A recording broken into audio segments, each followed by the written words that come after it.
মাসে 150 মতো খুন হয়ে গেছে। স্বামীকে বেঁধে রেখে স্ত্রীকে ধর্ষণের মতো ঘটনা।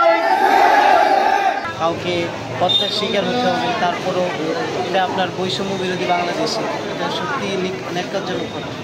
আর এরপর শুধুমাত্র দলীয় বহিষ্কার আমার কাছে মনে হয় যে উপযুক্ত শাস্তি না, যেহেতু আমরা একটা হত্যাকাণ্ড বাইরে আসে নাই, এইটা দ্বারাও আমরা আমাদের যে ভবিষ্যৎ বাংলাদেশ এটার জন্য একটা অশনি সংকেত পাই।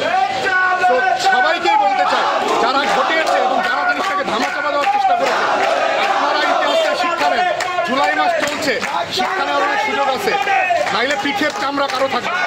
একটা কাজ করা হয়েছে যেটা আমরা কখনোই আশা করি না। গণঅভ্যুত্থানের পরে এরকম একটা ঘটনা, এটার যথাযথ বিচার করা